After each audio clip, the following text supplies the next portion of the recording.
Hi, everyone. Jeff Gayduk from Sports Planning Guide, and happy to have with me today Jason Clement, who's the founding partner and CEO of Sports Facilities Advisory, companies, I should say. So, Jason, how are you doing today? Doing well. Great to be with you, Jeff. Well, it's quite a departure from last time we were together. I think it was the Champion Center up in the Fox Cities when you did the groundbreaking there, and not the groundbreaking, but you did the opening with the ribbon cutting. So it's quite a different world we're in, but I think you guys are getting through this okay. Yeah, we are. I mean, it is a different world since November of last year for sure.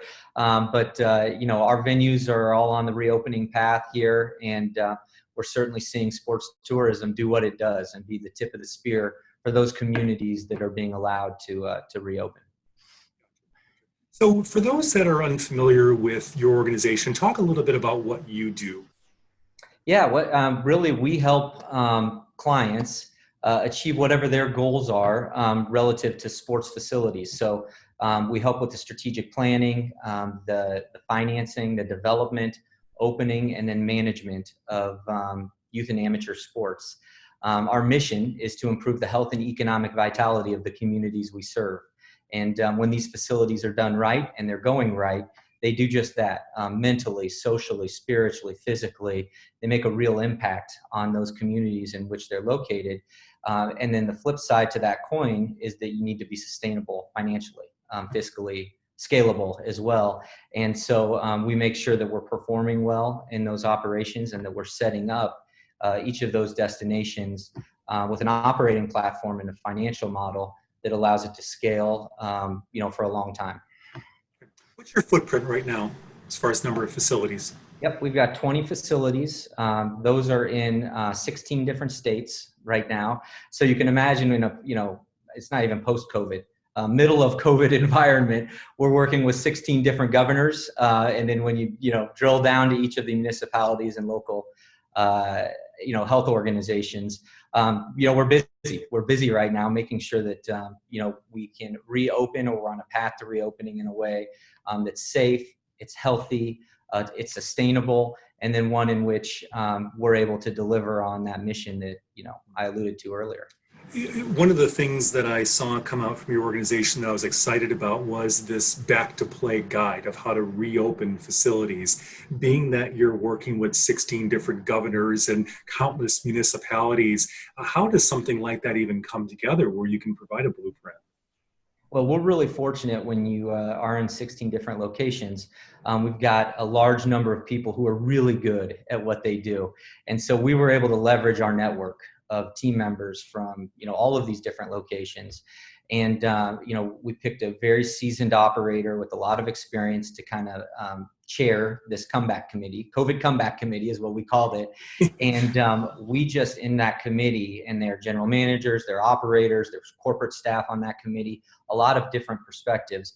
And we just flooded them with ideas, concepts, thoughts, from what are the right cleaning agents to how are we going to screen people, to what's the communication structure to the outside world, to what happens when a positive case occurs, inside of, one of our venues. And they just did an outstanding job of coming up with what our procedures are. And when we evaluated them, went through version 2.0, 3.0, we ultimately decided, hey, this is something that could be a good resource for the industry. We recognized, back in April, as our very, very first venue started to reopen, that something that could trip up the industry is if any of us, make a mistake. And so at this stage, there is no reason to hoard information, but it's a great opportunity to share it. And if anybody reviews it and has a better idea, we'll take it. Because, a bunch of that stuff was ripped off from other people anyway. Sure. Yeah, we collaborated with a bunch of different operators in the industry. And then as we reopened, we created a second committee that was to review any feedback. So if we have a concession stand line worker, or we have a marketing professional, or even a parent, or a teammate, or anybody in our venues that has some feedback for us, we have an email address that any of that feedback goes back to. And this second committee, reviews all of that feedback and determines what we need to change. So for a while, in really May and June, every week we had version 3.0, 4.0, 5, the patch, right, for the operating system was coming out. That's stabilized a bit now, but we're still coming up with new things as different states regress, and as different governors, rightfully so, calibrate what's right and proper for their, their particular state. It's smart because there really is no playbook here. So the fact that it's an organic document certainly helps. We'll share that through the SPG online audience so they can download that piece if they're curious or are struggling with that themselves. So Jason, suffice to say that nobody's thriving during this, but one of the bright spots in the travel market has been the return of tournament sports. Talk about some of the activity that you're seeing at facilities this summer.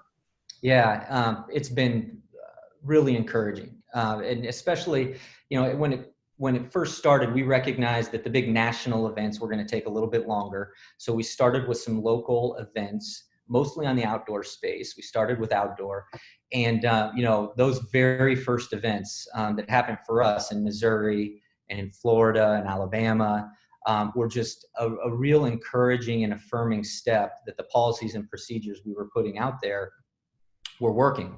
And then other locations and indoor started to come on, whether that's Wisconsin or other states, South Carolina and others. And we just kind of got better. And what we've found out, and one of our clients is Visit Panama City Beach, and I received an email from their president, CEO of that CVB, and he said, "Hey, we're seeing right now that sports tourism, youth amateur sports tourism that was recession-proof a decade ago is again the tip of the spear leading people back to our destination." Because once we get through the health and safety part of it, and I can give you some stats on what we're seeing in our venues in a moment here, once we get past that and we're handling that responsibly and appropriately, now it's about the economy. And youth and amateur sports has proven to be recession resistant and bringing people back and bringing spending back to these communities that desperately needed it. And so, those policies and procedures that we put together for some of the governors that were a little bit slow to adopt youth sports, I know for a fact that our policies and procedures went up to the governor's office and had an influence in some of those decision making in some states like Kentucky and other places. So what we're finding is the rebound, the recovery, once we're able to open and kind of prove that we can do what we say we can do, has been really beneficial to each of these destinations. Yeah, it's you're right, because the last time we went through this 11 years ago, it was the sports tournament business and events, athletes' desire to compete, parents' desire to provide that experience for their children that really led us out of this. So where certain markets, we're not really sure when they're going to return. It's encouraging to see this leading edge of travel return through tournament, outdoor sports. Anything indoor going on at facilities now? Has that been expanded? For sure. Yeah, we've in different states, again, some states still have no contact sports indoors.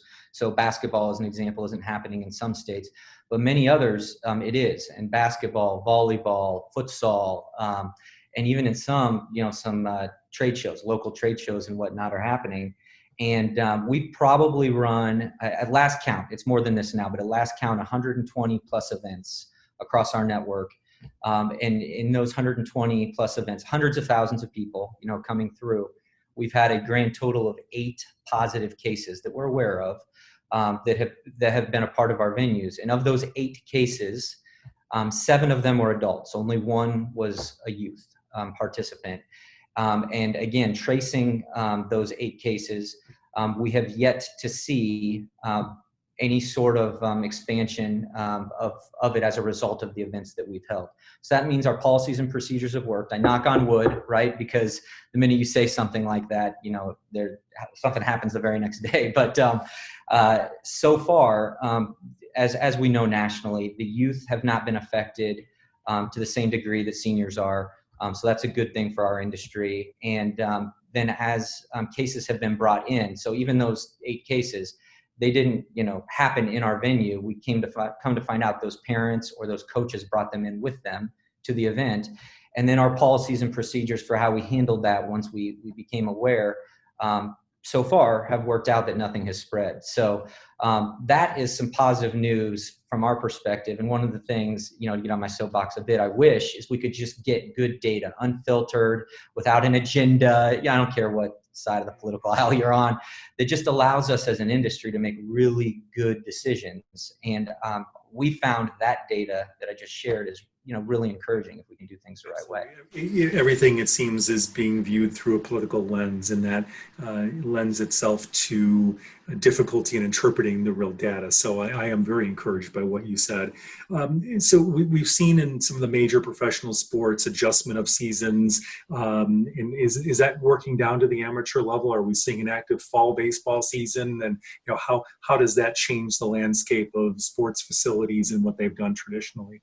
Yeah, for sure, 100%. So we had events certainly that canceled, during Q2 of the year, call it that, end of Q1, Q2.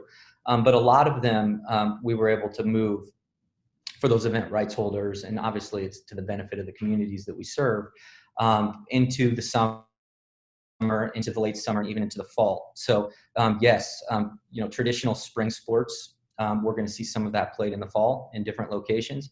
That's a good thing, I think, for the sport because it helps grow that sport. It's certainly good for the destinations that we're representing because we've got people coming in. There are some drawbacks to that as well. For those of us that feel like families and youth are having to specialize in a particular sport early and oftentimes too early, this probably isn't going to help that because now they have to make a decision between their traditional fall sport and what was their spring or summer sport. So that's going to be interesting, and that's something that we're kind of tracking against. And then we're also really conscious of access to sport because as our venues get busier, into the fall, it makes it even tougher for kids and families that maybe couldn't afford to play, maybe those that just haven't developed yet and are used to, local recreation play, but the facilities are all busy now with the sports tourism stuff. So we're actively looking for solutions and bringing solutions to the table so that families aren't left out because sport has such a positive benefit on, the character development and certainly physical development of kids that we don't want any kids without an opportunity to play because of what, has happened with COVID. That's often overlooked, and the fact that you serve the sports tourism market, but then also have a strong community base with the facilities and opening them up to different leagues and such. So I applaud you for that because that is very important during these time periods when a lot of kids are isolated. So I was excited to see the groundbreaking in my hometown of the new facility near Midway Airport. Talk a little bit about what you guys are bulldozing right now and what's going up in its place. Yeah, so the village of Bedford Park, which is right next door to Midway Airport in Chicago, is developing a mixed-use entertainment retail sort of environment there. And anchoring that development is a sports center, which is primarily court-based, but we've got some really neat and new amenities relative to food and beverage, gaming, entertainment as part of the traditional, call it sports court box that's happening. So that groundbreaking took place 2 months ago now. And they are, the Village of Bedford Park's done a phenomenal job with the designer there, Alpha Construction. And it's going to be just a tremendous destination in a great location, right next to Midway Airport in Chicago, Illinois, with just a hotbed of, sport and youth activities. So it's going to be a great mix of sports tourism and travel, in addition to some local programming that's going to serve the Chicago area well. And we're excited to layer in some of this access program stuff that will allow for local youth that may not be able to participate for whatever reason in some of the travel stuff to be able to come in, participate, get better, and develop socially and physically as well. Great, great. When do you anticipate opening the doors? We're looking at next fall, so fall of 2021. Will be the full grand opening for it, with some soft openings, coming before that. And as you can imagine, a destination like Chicago in the heartland, right next to Midway Airport, which is one of the great, easy airports to get in and out of in a major city, we have so much interest, and from event rights holders, from programming. We're really excited about how that venue is going to perform. Yeah, I think it's going to be a great asset, and I look forward to seeing that come on board. Everybody's looking for pivots during this time period, and what can we do differently, and what markets do we need to explore? Um, if someone doesn't know a lot about the sports market and they're looking to gain entry and maybe change their business to try to appeal more towards sports tournaments and events, where can they acquire that knowledge? What's a good place to start? Yeah, great question. Well, certainly, with your periodical and the information you guys are pumping out regularly is a good That's not what I start. meant. Yeah, but if you look at some of the trade shows and the conferences, as thought leadership, Sports ETA has been very active over the last handful of months here, trying to bring good content to the community. Connect Sport and Teams also provides great access there. Certainly, we're trying to, on our website, provide as much information around the industry as well as how to operate in a way that's scalable and sustainable. One other thing that we've been offering, not to make it a commercial about us, we really just want to help, but is if anybody wants us to take a look under the hood of their destination, and or exact location, facility, complex that they have that they may feel like is underperforming or not as attractive as what they would want it to be. We've been doing that for free, to just try to help gin up some interest and get the business in the industry going in a healthy and safe way. I mean, the venues that we've reopened, I mentioned, that are kind of at full throttle or close to it, they have beat not their reforecast projections post-COVID, but they are beating original budget. In fact, I could list off a handful of venues that are just had their best June and July in the history of their complex. And that is a result of this pent-up demand that's in the marketplace right now. I was talking to a baseball organization this morning, and they said, hey, once our constituents recognized that we were going to be safe and we were going to be healthy, it was like the barn doors just flew off, because they got past that, and now they just want to play and have that opportunity, to be together as a family and as a community and as a team. And really, that's what we're about providing in each of our destinations, in a really positive, healthy, safe way.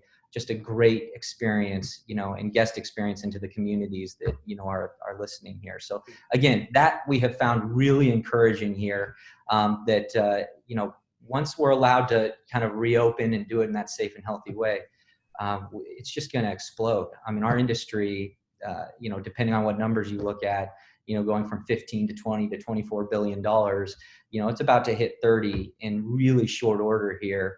And so we're excited to frankly get through the election so that we can get good data, and, everybody can get back to making good decisions that aren't as, politically biased. Absolutely. Well, we certainly need all the good news that we can get right now, and I'm excited for how well you guys have done. The elasticity of the sports, tourism, and events marketplace has proven once again that it's going to lead the industry out of the recession, and it also has the double effect of keeping kids active and keeping them outdoors or indoors, and building their competitive spirit. So it checks off a lot of boxes, and I appreciate your leadership through all this, and I look forward to seeing future developments, and certainly the Bedford Park facility when it opens. If I'm here, I'll be here. How's that sound? Sounds great. Well, happy to that grand opening as well.